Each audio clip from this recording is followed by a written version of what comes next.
Bueno, discúlpanos, Elisabetta, y los problemas No, técnicos. no, de nada, de nada. No, Julio, no te preocupes. Estamos. Bien. Ok. Buenas tardes, buenas noches a todos, a todas, a todos quienes nos escuchan en la tarde de hoy, quienes nos ven también en esta tarde y en esta noche en Italia. Es un gusto para nosotras y para nosotros estar en esta cátedra de diálogos contemporáneos en ciencias sociales, un espacio que hemos venido desarrollando y consolidando desde el Centro de Investigación Social María Teresa Cortés. Y precisamente en ese ejercicio de consolidar un diálogo latinoamericano, global, que nos permita problematizar la agenda de las ciencias sociales hoy, tenemos en esta oportunidad el honor de compartir con una querida colega, querida amiga, que desde Italia nos va a compartir precisamente el trabajo que ha venido desarrollando desde su experiencia como profesora, como investigadora y como grupo analista. Ella es Elisabetta Fenicia. Elisabetta Fenicia es psicóloga, es psicoterapeuta con orientación grupo analítica. En un momento nos compartirá también qué es este enfoque del grupo analítico. Es doctora en Mind, Gender and Language por la Universidad Nápoles Federico II, donde también es profesora de Psicología del Desarrollo. Además, la doctora Elisabetta es socia fundadora de la cooperativa social Nuerco, que es Nuevas Relaciones en Comunidad, con la que lleva a cabo intervenciones de apoyo bienestar individual y colectivo.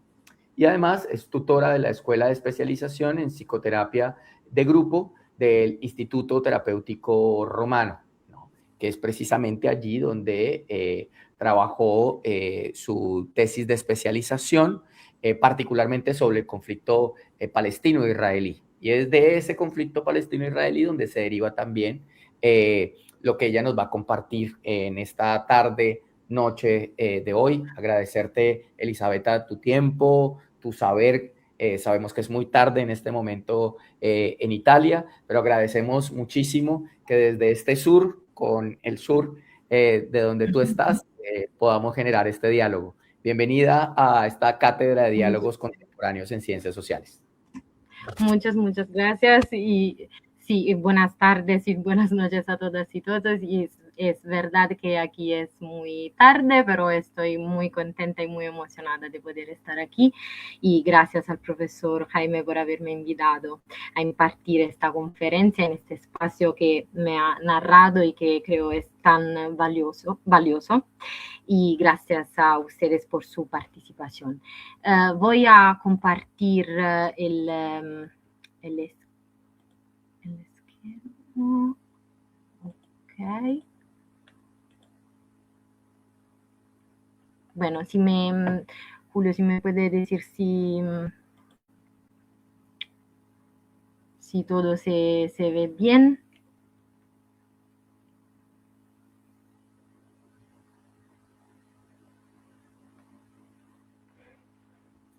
Sí, se ve muy bien, Elisabetta. Ok, vale, muchas gracias. Primero les pido disculpas si voy a leer mi intervención, mi presentación, pero no hablo muy bien el español, aún así quería ofrecer esta conferencia en este idioma.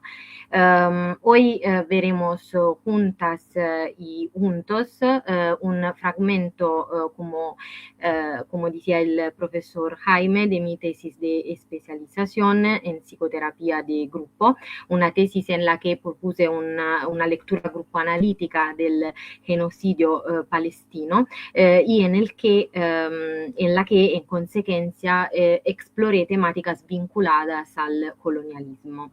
Ante todo voy a describir el marco teórico que guiará esta presentación y que guía también mi trabajo como psicóloga y psicoterapeuta, es decir, la grupo análisis, y en particular los conceptos de mente grupal y transpersonal. Presentaré este marco teórico muy rápidamente, sintéticamente por cuestiones de tiempo, pero comenzamos con decir que la grupo análisis nace con Sigmund Heinrich Fuchs Así que tenemos Sigmund Freud, el padre de la psicoanálisis, y Sigmund Fuchs, el padre de la grupoanálisis. Es con Fuchs que la exploración del inconsciente llega a articular lo interno con lo externo.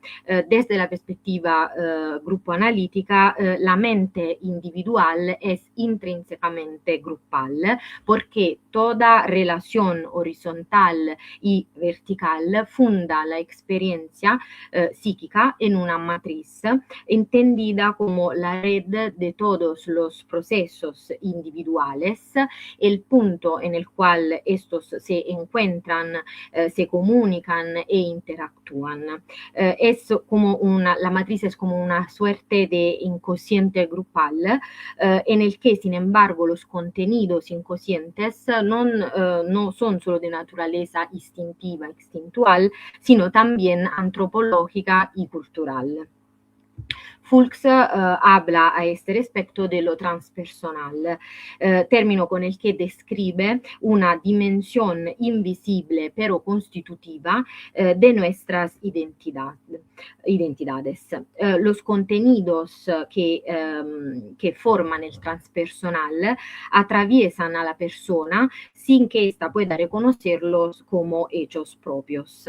Es como el extraño por excelencia, porque es lo desconocido, no lo desconocido fuera de sí, sino aquello de nosotros y de nuestra historia que no conocemos.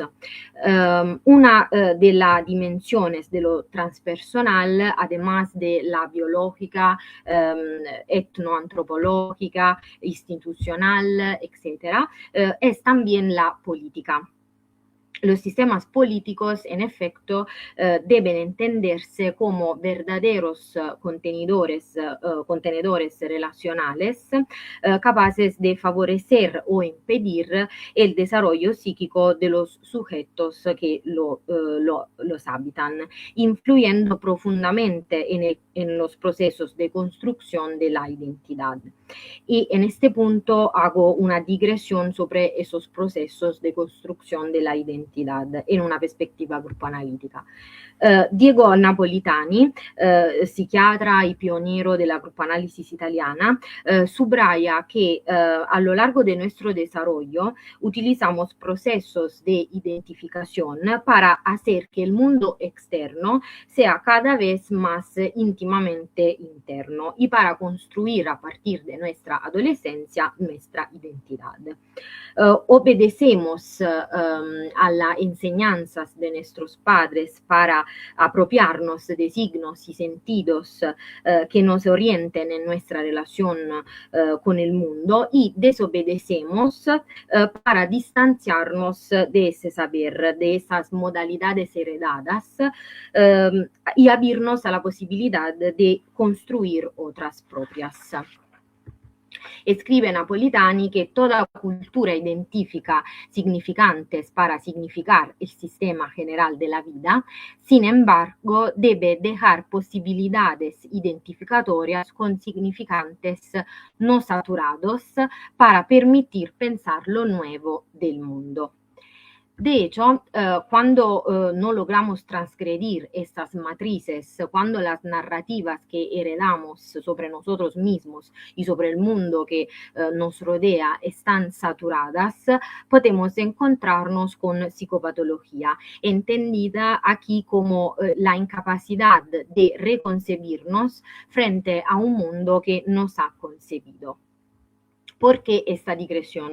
Porque si la política es una dimensión constitutiva de nuestra identidad, entonces, así como entornos familiares rígidos, saturados, pueden obstaculizar un proceso creativo de subjetivación, perpetuando un pensamiento rígido e inmodificable, del mismo modo, instituciones opresivas y totalitarias producen formas de pensamiento saturado que anestesian la creatividad y activan defensas colectivas rígidas frente a la alteridad, es decir, frente a lo nuevo, lo desconocido, ya sea que está fuera o dentro de nosotros. En efecto, para la grupo análisis, estas dicotomías entre interno y externo, interindividual, intraindividual, corpo, mente, pierden su significado, porque abraza una complejidad.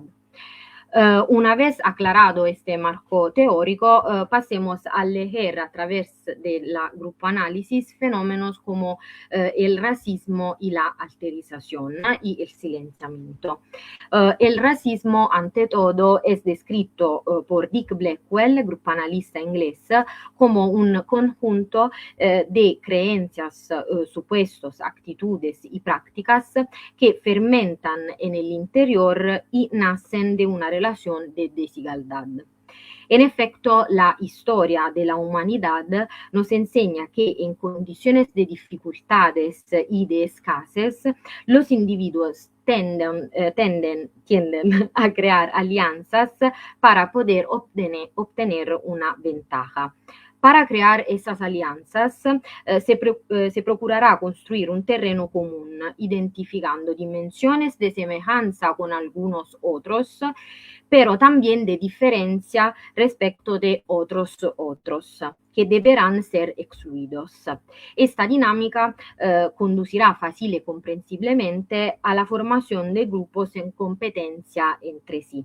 Quien resulte victorioso de esta competencia establecerá un sistema de privilegios de su propio grupo respecto del grupo derrotado. Así pues, la diferencia es creada y después utilizada para mediar la distribución de recursos y por tanto el racismo está intrínsecamente ligado a una diferencial de poder y de privilegio. Pero ¿en qué sentido decimos que la diferencia es creada? Aquí hago una breve aclaración, otra breve aclaración. Siguiendo esta en relación con la psicopatología, Fulks habla de la localización del trastorno para subrayar cómo el malestar psíquico no pertenece solamente al individuo, sino que se manifiesta en los puntos de ruptura de esa red social, relacional, comunicativa, que es la matriz, del cual el individuo es un punto nodal. Siguiendo esta intuición, Kinuani propone el concepto de localización de la diferencia. La diferencia nunca, como el trastorno, nunca es intrínseca a un individuo o a un grupo, sino que es socialmente construida y toma forma en los vacíos comunicativos, en las rupturas que se crean en la red social. Atribuir la alteridad o la diferencia a un grupo supone proyectar en él materiales psíquicos intolerables, configurándolo a su pesar como depositario de dichos contenidos y saturando su identidad a partir de ellos. El propio Frantz Fanon describió cómo las partes oscuras del inconsciente colectivo blanco europeo son proyectadas sobre las personas racializadas, alterizadas, que son transformadas en figuras amenazantes, bestiales, animalescas.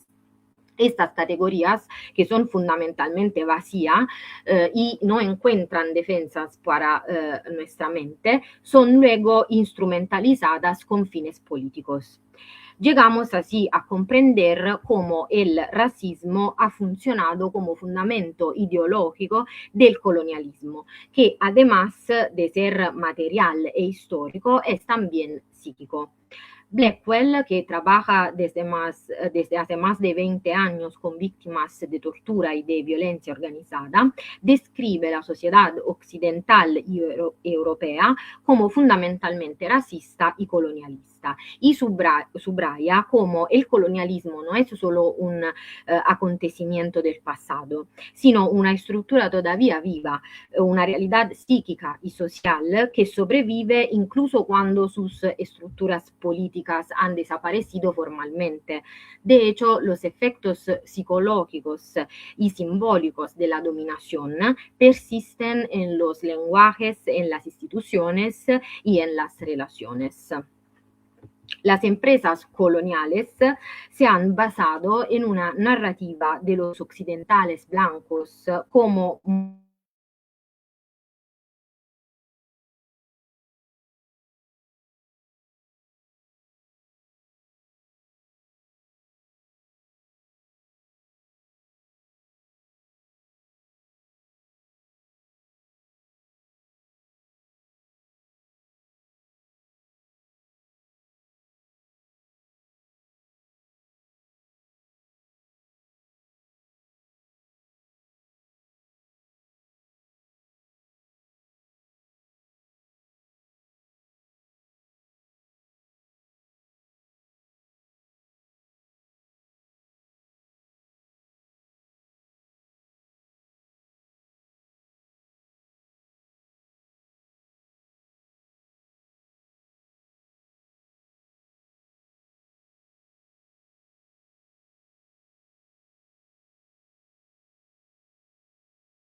Elisabetta, ¿me oyes?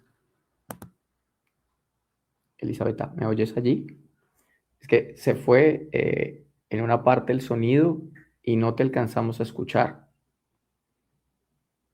Ahí, justo, cuando estabas empezando a hablar de el proceso de fragmentación y de deshumanización. Me venías conversando sobre la construcción de la alteridad desde Fanon, digamos lo que esa categoría vacía de lo racial y cómo este impacto se daba en Occidente. Hasta ahí quedamos con la presentación. Entonces, para que por favor pudieras retomar allí esta última parte que pues creemos que es central, sino que se fue tu sonido. No sé si probamos allí que te escuchamos porque no te estamos escuchando.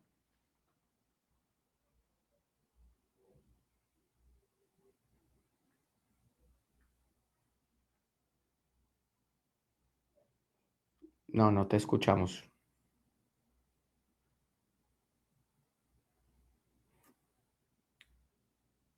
Es que no se oye, Elisabetta.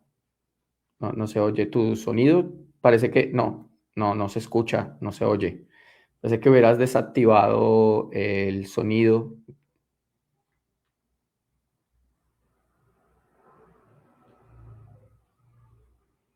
Si apareces con el micrófono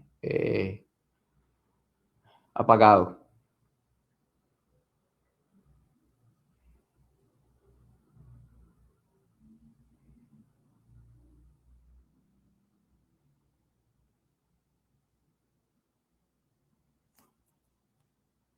Bueno, vamos a intentar en este momento. Elisabetta salió de la presentación para volver a ingresar.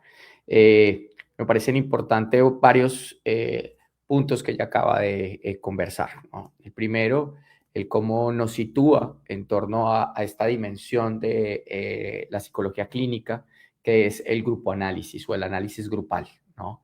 que viene de una perspectiva del psicoanálisis relacional y cómo desde allí aborda una problematización que se convierte en un eje central, particularmente en este momento donde las migraciones se han convertido en un elemento, digámoslo, de análisis muy importante para Europa, pero que también en Latinoamérica hemos tenido. Y en ese orden de ideas, cómo entra esta categoría del colonialismo psíquico. Entonces, Elisabetta venía conversando sobre cómo desde el psicoanálisis relacional o análisis grupal se desarrolla un abordaje muy importante frente a esta alteridad o la construcción de este otro negativo, ¿sí? Y frente a esa construcción de ese otro negativo, el aporte de Frantz Fanon, muy significativo, precisamente hablando de la condición de la raza, de la etnicidad, ¿no? Un significante vacío, pero al cual se le cargan todos aquellos elementos de la alteridad negativa para establecer la diferencia y la separación. Y habíamos quedado como en ese primer aspecto. Entonces, Elisabetta, no sé si ahí intentamos, a ver si te escuchamos.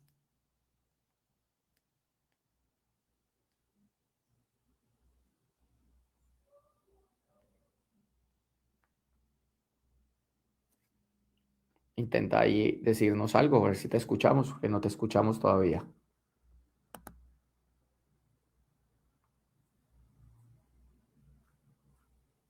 No, no.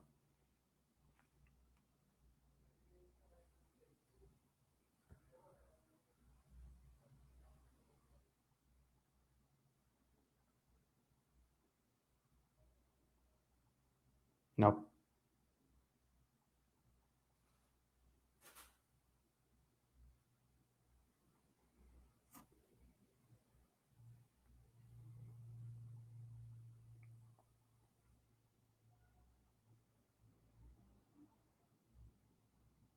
Sí, es tu micrófono. Sí, pero no te sale audio, pero es tu micrófono.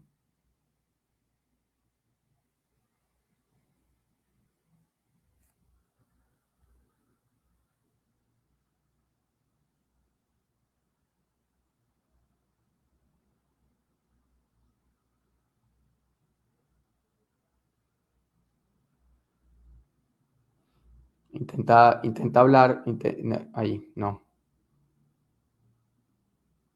Estamos intentando ver si desde acá podemos hacer algo, pero no, es desde tu computadora, desde tu PC.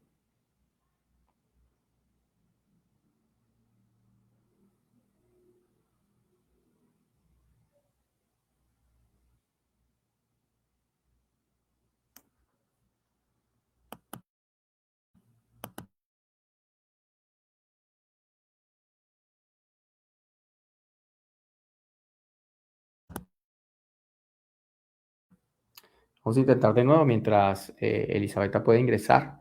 Seguimos conversando un poco sobre eh, esta perspectiva que es muy interesante. Les mencionaba que el trabajo de Elisabetta es el resultado de su especialización clínica en análisis grupal y surge de la inquietud particular sobre el conflicto palestino-israelí, ¿no? Y lo que se ha configurado en torno a esa figura del otro y al marco referencial de la víctima y el dolor. Y cómo en ese marco referencial pues atraviesa esta dimensión de la colonialidad.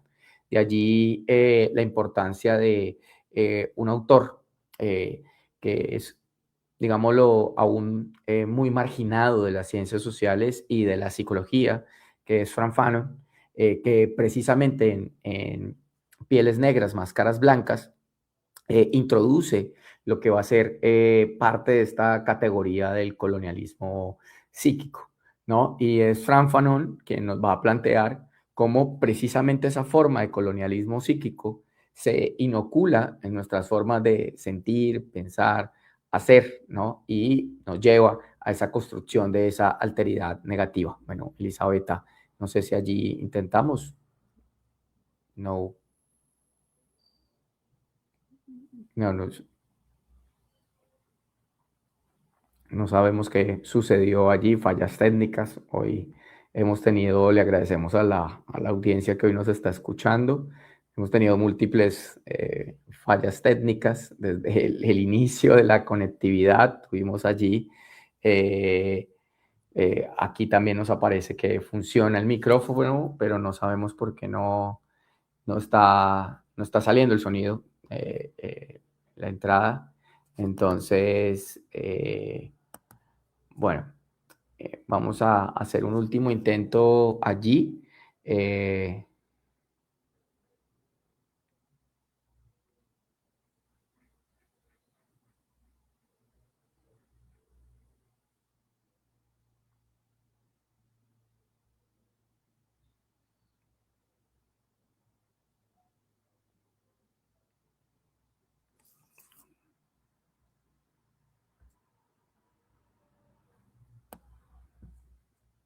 Bueno, mientras intentamos una salida de emergencia, vamos a precisamente seguir en la línea de lo que venía compartiendo, que es lo que Elisabetta nos está desarrollando en su presentación, ¿no? Pieles negras, máscaras blancas, Frantz Fanon, entonces se va a acercar a esta categoría de colonialismo psíquico. Y entonces, cuando Frantz Fanon se acerca a esta categoría, nos plantea la idea de un proyecto civilizatorio occidental que construye a un otro diferente, radicalmente diferente a la idea centralizada, normalizada de lo que sería la psiquis de Occidente. Y en esa línea, cualquier creencia, práctica, sentido, emoción, digámoslo, alterno a esa idea normalizada y hegemonizada de Occidente, particularmente hegemonizada desde la referencia europea, pues termina siendo categorizada como algo negativo. Y quien la vive, muy en las palabras de Nelson Maldonado, termina asumiendo una infraontología, es decir, una ontología que ni siquiera merece ser vivida y que justifica en torno a eso cualquier tipo de acción en torno a ella. Porque esa alteridad negativa se coloca al nivel de la monstruosidad, al nivel de la bestia, y por lo tanto ante esa bestialidad, ante esa monstruosidad, se justifica cualquier tipo de vejamen, ¿no? Entonces la alteridad negativa tiene esa funcionalidad en quien la vive, pero también en quien la reproduce para justificar sus tipos de acción y relación en torno a ello. ¿Cómo afecta esto a lo cotidiano, ¿no? Y cómo lo vemos precisamente en un conflicto como el conflicto palestino-israelí, ¿no? Precisamente es parte de la conversa que hoy hemos querido desarrollar con Elisabetta. Pero bueno, hoy nos ha jugado una mala pasada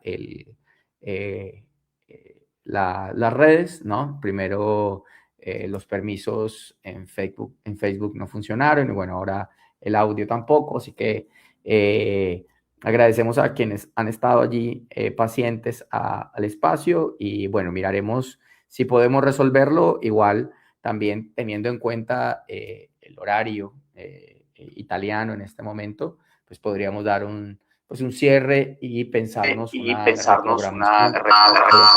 Te estamos escuchando, Elisabetta, regresaste. Si quieres, intenta hablar allí. Sí. Ahí ya te escuchamos, ahí ya te escuchamos.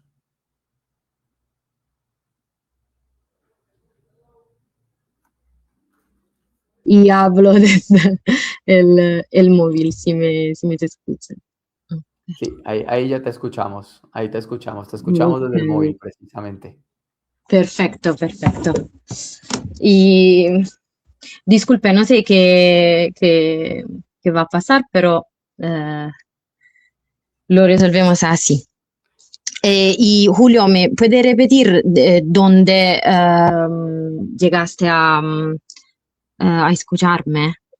Sí, justo estábamos conversando en el momento del planteamiento de Frantz Fanon y el aporte de Frantz Fanon a esta mirada que tú nos quieres compartir hoy, que ibas precisamente allí al reflejo maligno, el proceso de fragmentación y deshumanización. O sea, yo creo que podemos retomar ahí en colonialismo psíquico y ciclos de violencia y retomar allí, que era justo también lo que estaba tratando de presentar a quienes nos están escuchando. Entonces, en una división, en el momento de la división profunda que Fanon subraya entre un cinismo blanco idealizado y un cinismo negro, ¿vale? ¿Verdad? Esa era, ok, perfecto. Y entonces lo que estaba diciendo es que Frantz Fanon subraya como el colonialismo deja el colonizado reproduce en el interior de los colonizados la misma jerarquía que el colonizado ha padecido. Y estaba diciendo como la deshumanización es el núcleo de este proceso, porque al otro no solo le se despoja de sus derechos, sino también de la posibilidad de ser reconocido como sujeto pensante y sintiente. Y Fanon mostró cómo el sujeto colonizado va siendo progresivamente alienado de sí mismo y de sus semejantes, porque para esperar ser reconocido como ser humano debe asumir las formas y los códigos del dominador, perdiendo el contacto con su propia historia, su propia lengua y su propia cultura. Y el colonizado termina así volviéndose extranjero, ajeno, incluso a sí mismo, porque no se puede reconcebir frente a un mundo que ya lo ha concebido y que lo ha saturado de esos contenidos. Y estaba empezando a decir que, por otra parte, a menudo con muy escasas resistencias, el colonizador, renegando de partes oscuras intolerables de sí mismo, como subrayaba Fanon, y proyectándolas sobre el otro, construye un falso sí mismo depurado que a menudo coincide con derivas megalómanas. Y para mantener esta imagen falsa, depurada de sí, los grupos blancos tienden a silenciar a las personas de color frente a sus intentos de dar voz a sus vivencias relativas al racismo. Es lo que Kinuani llama silencing. Akala habla al respecto también de una negación blanca, es decir, de la incapacidad socialmente sancionada de mirarse hacia adentro y de examinar de manera reflexiva a sí mismo y a la propia historia, a menudo marcada por empresas coloniales e imperialistas y por tanto por una violencia abominable. De hecho, Fanon sostuvo que la violencia constituye la esencia misma del colonialismo y que detrás de la presunta difusión del cristianismo y de la civilización sobre la cual se construyeron la revolución industrial y la prosperidad económica europea, no había y no hay otra cosa que violencia. Blackwell sigue a Fanon al afirmar que la violencia del colonialismo es luego interiorizada por los propios colonizados y puesta en acto en la violencia contra el colonizador, una respuesta inevitable a la violencia inicial e intrínseca del colonialismo. Por otra parte, será el propio Fanon quien afirmará que el odio, el resentimiento y el legítimo deseo de venganza por sí solos no pueden sostener una guerra de liberación. La deshumanización y la violencia del colonialismo generan en las poblaciones colonizadas un trauma que, como señala la doctora Sama Jabr en relación con el pueblo palestino, es ante todo colectivo e histórico y por lo tanto no puede atribuirse a los individuos como pretenden algunas categorías psiquiátricas como el post-traumatic stress disorder. Lo que caracteriza a un trauma histórico es que es infligido de manera deliberada y sistemática a una población objetivo por otra población dominante. Este trauma no se limita a un único acontecimiento, sino que se prolonga en el tiempo. Los eventos traumáticos, por tanto, reverberan en la población y se transmiten de manera más o menos consciente de generación en generación, generando una experiencia difusa del trauma. Un trauma que por su magnitud tiene la capacidad de desviar el curso natural del desarrollo de una población. Así pues, el trauma que surge de las prácticas coloniales e imperialistas es un trauma colectivo, continuo y precisamente colonial. Este altera el pensamiento crítico, destruye la confianza en uno mismo y en los demás, dañando el sentido de integridad de la comunidad, entonces el tejido social y la esperanza en el futuro.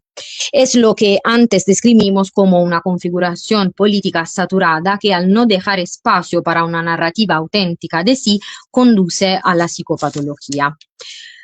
Como psicoterapeutas tendemos a preguntarnos cómo intervenir frente a un trauma, frente a una psicopatología.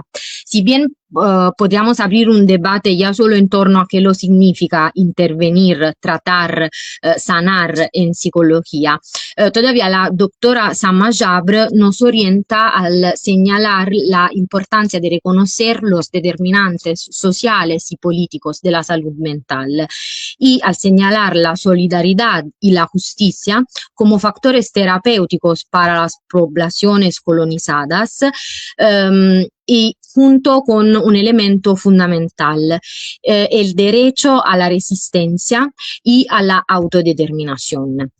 Sin embargo, precisamente en relación con este último punto, como psicoterapeuta occidental, siento la necesidad de dar un paso atrás y aquí introduzco otra breve digresión teórica.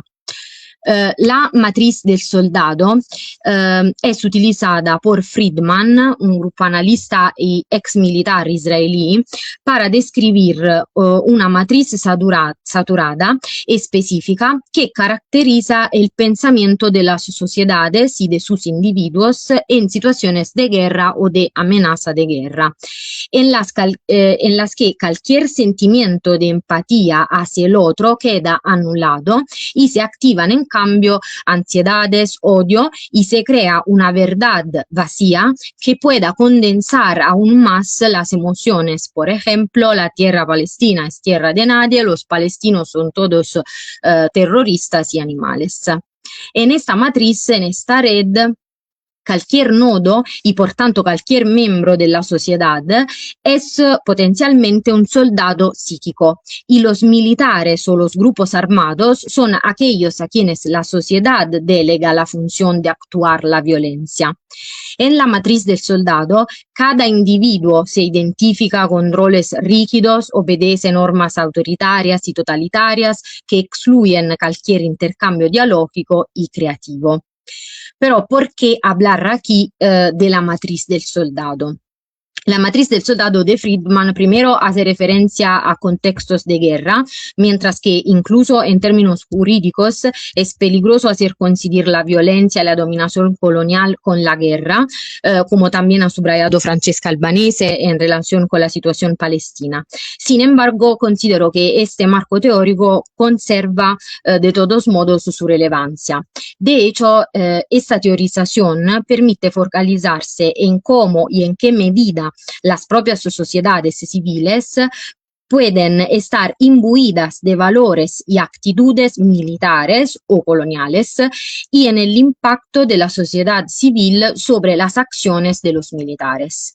Además, si el colonialismo es también una estructura psíquica, entonces nosotros y nosotras, y hablo de mí como italiana y de mi población, en cuanto sujetos occidentales, estamos inevitablemente atravesados por una matriz colonial o del colonizador. En este sentido, podemos decir que cada miembro de nuestra sociedad es un colonizador psíquico, no necesariamente en un sentido moral o individual, sino en cuanto portador de una cultura, de un sistema de significado que estructura nuestras identidades, nuestro modo de pensar en manera más o menos consciente, y nuestro modo de pensar y de estar en relación con aquello que definimos como otro o simplemente como extraño. En este escenario se vuelve fundamental promover procesos de desidentificación y contribuir a crear lo que propio Friedman define como una matriz antisoldado y que aquí podríamos definir una matriz anticolonial o anticolonizador. Escribe Friedman, los procesos de desidentificación son uno de los promotores más importantes del desarrollo social. La desidentificación tiene una función de separación significativa similar a la que se encuentra en la díada madre-hijo. Y escribe Blackwell en esta línea que la matriz antisoldado contribuye a la humanización de las sociedades involucradas en guerras y violencias políticas. Al mismo tiempo subraya el modo en que las guerras y la violencia política permeabilizan la matriz social más amplia, de modo que todos se ven implicados y obligados a posicionarse en relación con ella. Friedman, el mismo ex militar israelí, describe su propio proceso de desidentificación de la matriz del soldado israelí y subraya que estos procesos son dolorosos ya que implican la elaboración del temor a la exclusión. De hecho, en una matriz saturada, cualquier desviación creativa, cualquier desobediencia dentro de los recorridos de crecimiento individual y colectivo es tiltada de traición y potencialmente castigada con la exclusión de ese grupo social. En este punto vuelvo a la cuestión de cómo intervenir, o mejor dicho, con quién intervenir. En efecto, como psicoterapeuta italiana, blanca y de origen familiar de clase media, si pensará en una intervención dirigida a poblaciones colonizadas, como por ejemplo la sociedad palestina y afectadas de trauma colonial, correría el riesgo de reproducir una matriz colonial. Ante todo, necesito reconocer hasta qué punto la sociedad de la que provengo forma parte del problema para poder siquiera pensar en contribuir a resolverlo. De hecho, nosotros, profesionales occidentales, no debemos caer en la tentación de imaginar intervenciones para ayudar a otros, sino que debemos construir espacios que favorezcan para nosotros y que nos sostengan en este complejos procesos de desidentificación de las matrices del soldado y del colonizador. Además, incluso al dirigirnos a nuestras propias comunidades occidentales, necesitamos invertir la mirada medicalizante, evitando proponer prácticas de salud mental predeterminadas que corren el riesgo de producir la imagen de una colectividad pasiva y de un saber externo que interviene, nosotros sabemos, nosotros hacemos, reproduciendo así dinámicas colonizantes. Más bien se trata de favorecer condiciones en las que la capacidad de la sociedad para autoorganizarse y reconstruir continuamente su propio tejido vital pueda emerger, nutrirse y sostenerse en el tiempo. En este momento histórico existen en Europa diversos movimientos que pueden entenderse como ejemplos de matrices antisoldado o anticolonizador, por tanto como espacios no saturados en los que es posible cultivar una separación de dicha matriz. Y entre ellos destaca sin duda la Global Sumud Flotilla, tanto en su dimensión de flota marítima como en la de flota terrestre. En efecto, las movilizaciones en apoyo a las misiones de la flotilla están teniendo una participación que no veíamos desde hace muchos años, particularmente en Italia, restituyendo también la imagen de una juventud que no se reconoce en una cultura que quienes están en el gobierno querían transmitir.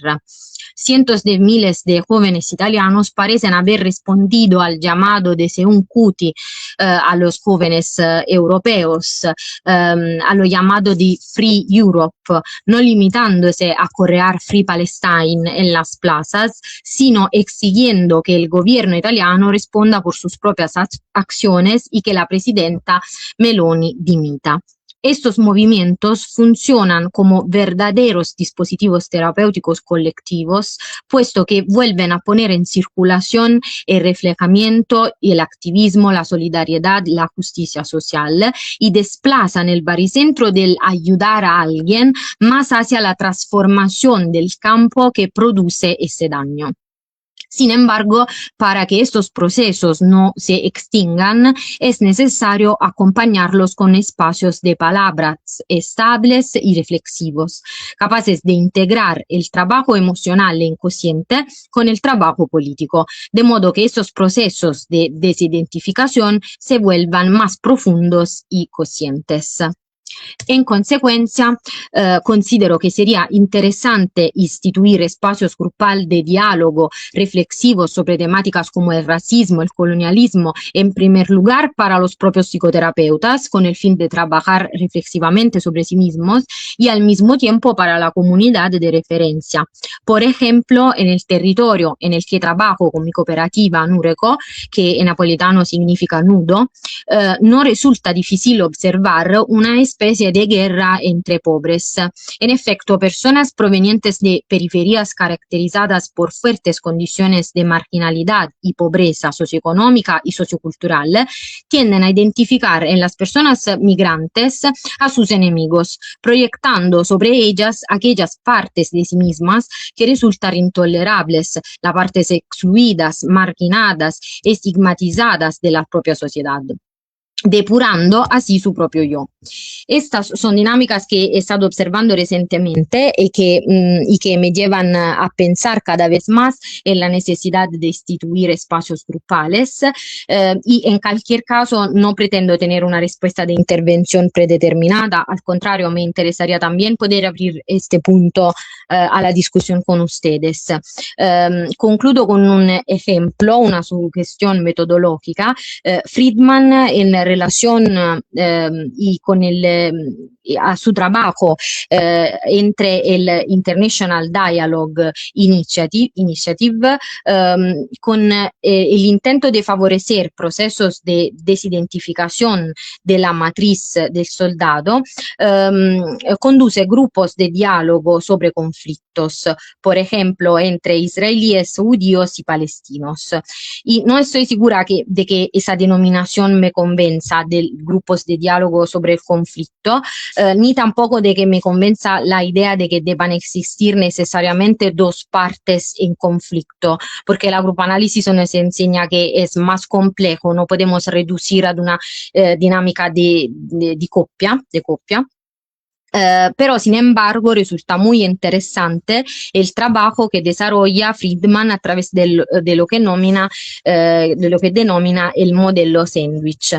Este modelo de intervención combina la promesa ilusoria de la seguridad y de la no exclusión propia del grupo pequeño, del setting del grupo pequeño, que es típica de contextos familiares y familistas, con la exposición social del grupo grande, que rompe dicha promesa y exige afrontar el miedo social a ser rechazados por la sociedad, aprendiendo a practicar la separación de la autoridad.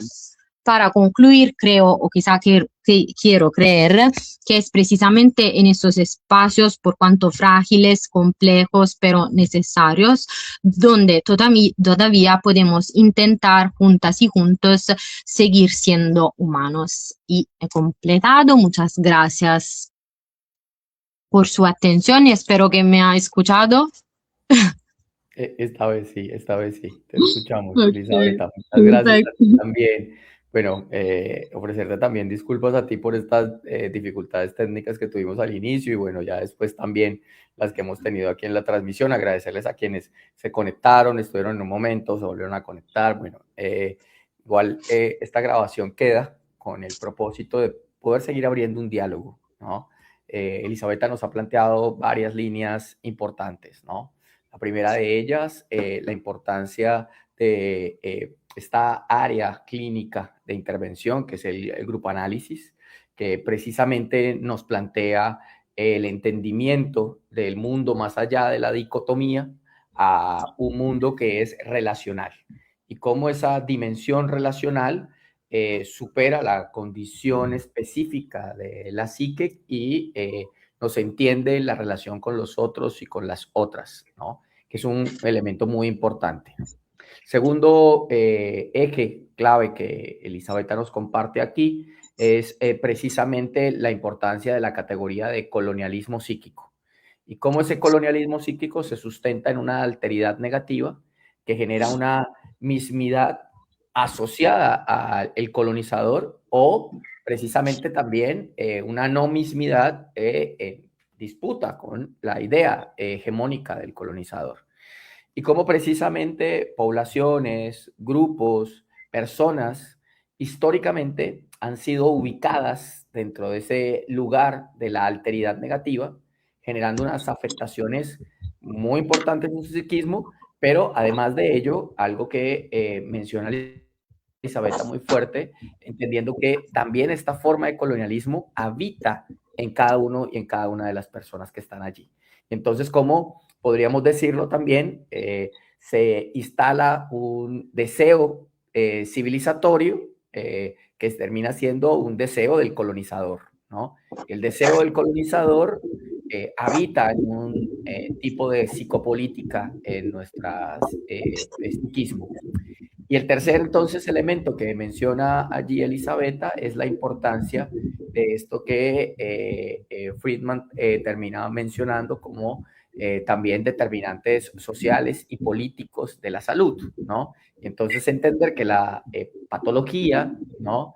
Que la salud mental no es un asunto intrapsíquico, sino que está directamente relacionado con unos determinantes sociales, culturales, pero políticos, es decir, son unas acciones de poder que normalmente o en grupos particulares dados desde la función del colonizador. Y finaliza planteándonos un elemento y un desafío también muy importante en relación con la psicoterapia y cómo se desarrollan los procesos de intervención desde la psicoterapia. Y el desafío nos lo coloca en diferentes niveles. El primero, en la enseñanza y la formación de la psicoterapia, de allí la necesidad de que en la psicoterapia el psicoterapeuta revise eh, cómo está habitado por el colonizador y precisamente cómo lo reproduce. El segundo, en las comunidades de referencia, cómo en las mismas comunidades de referencia habita en sus relacionamientos ese yo colonizador que instala prácticas, creencias, formas de ser, formas de estar en el territorio y la importancia de empezar a moverlas.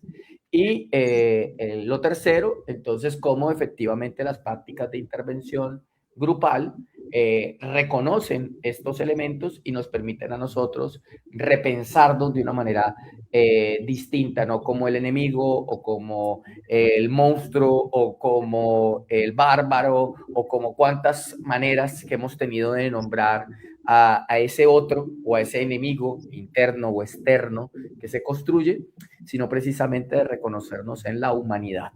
Porque cuando avanza esta forma de colonización yoica o colonización psíquica, deshumanizamos al otro, a la bestia, al monstruo, le quitamos la condición humana. Cuando le quitamos la condición humana, le quitamos la dignidad y justificamos su eliminación. Y es el llamado fundamental de cómo desde la clínica y desde la intervención psicoterapéutica empezamos a asumir también el papel con la humanización, con la dignificación, principalmente de los pueblos en resistencia y de los pueblos que hoy, frente a los ojos de todos y de todas, como es el caso del pueblo palestino, están viviendo un genocidio en vivo y en directo, ¿no? Lo mismo que el pueblo libanés y otros tantos pueblos del Medio Oriente, en los cuales ese orientalismo que hablaba Edward Said en su momento, esta justificación de que quienes están en Oriente son los bárbaros, son la monstruosidad diferente a Occidente, justifica el tipo de acción militar que se está desarrollando allí. Y en esa línea, Elisabetta nos plantea este planteamiento de la matriz del soldado, ¿no? En algunos estudios latinoamericanos hemos venido hablando como precisamente la militarización de la vida cotidiana, ¿no? Y cómo ese proceso de militarización de la vida cotidiana, pues empieza en la psique y tiene que ver con esa forma colonizadora. Entonces, creo que ahí esta experiencia de resistencias, articulaciones grupales, de esta matriz antisoldado que menciona Elisabetta, que se vienen desarrollando de diferentes formas organizativas comunitarias en Europa, se ensambla también con estas experiencias de psicologías antimilitaristas y contra la tortura que en Latinoamérica también se vienen desarrollando. Creo que en esa invitación final, la que Elisabetta cerraba, que era el hacernos más humanos, humanizarnos más, pues implica también que el saber de la psicología esté puesto a la defensa y al cuidado de la vida y no al aparato de la muerte. Que el saber psicológico, en todas sus dimensiones, pueda colocarse precisamente para cuidar la vida de los otros y de las otras, y no para justificar moralmente la eliminación de vida. Y creo que ahí está la dimensión ético-política también de esta práctica clínica que surge de la experiencia como psicoterapeuta de Elisabetta y que hoy nos problematiza no solamente a la psicología, sino a las ciencias sociales en general, que han sido ciencias sociales colonizadas también, ¿no? Y que han sido colonizadas dentro de esta matriz alternativa que justifica esa negación desde otro. Entonces, Elisabetta, agradecerte muchísimo. No, muchas gracias a ti y a ustedes. Mira, y nos funcionó el micrófono en el cierre, así que está maravilloso. Ahora sí, sonó. Sí. Y bueno, muchas preguntas, muchos comentarios sobre, digamos, lo que quedan abiertos. Esta pues es una cátedra para seguir conversando y hoy nos colocas esto sobre la mesa desde tu experiencia europea, que también nos acerca a esas problematizaciones que desde Latinoamérica desarrollamos, porque al final estas son problematizaciones que desde el sur global venimos asumiendo. Sí, sí. A los genocidios y en torno a la avanzada del aparato de la muerte en todos los territorios, ¿no? Entonces, Elisabetta, muchas gracias por compartirnos esa experiencia y esa reflexión sobre tu trabajo. No, muchas gracias a ustedes de nuevo. Muchas gracias. Bien, estamos a revisar si tenemos alguna pregunta, tal vez por aquí por las redes. Quienes estuvieron con nosotros y con nosotras acompañándonos hasta ahora, pero no tenemos ninguna hasta el momento. Entonces, pues nada, Elisabetta, agradecerte. Sabemos que es muy tarde en Italia en este instante. Desearte un maravilloso descanso después de una jornada larguísima. Bueno, esta sea la oportunidad para seguir enlazándonos y tejiéndonos entre Nápoles sí, y Colombia. Sí. Es también la razón por la cual no quería individuar un discurso, como decir, finalizado, ¿no? Con una intervención, porque mi interés es también de individuar cómo se puede intervenir, cómo se puede narrar diversamente, en manera generativa, todo lo que hemos visto. Pero creo que es muy interesante que no podíamos, como decir, individuar una intervención preestabilizada. Creo que eso es muy importante. Disculpe, Julio, quería subrayarlo además porque creo que esos espacios como lo que ustedes cultivan tienen el valor de de poder imaginar juntos y juntas cómo poder en cada situación, en cada comunidad, desde las narraciones de esta comunidad, de esta población, intervenir para decolonizar, ¿no? Nuestras matrices. Entonces, muchas gracias y espero que tengamos otros momentos de condivisión. A ti, muchísimas gracias. Yo creo que esa última invitación es fundamental a descolonizar nuestras matrices de pensamiento, ¿no? Y a descolonizar también nuestra práctica psicoterapéutica y psicológica, precisamente para un mundo más humano donde la vida sea posible. Elisabetta, muchas gracias. Buenas noches a todos. Buenas noches para ti.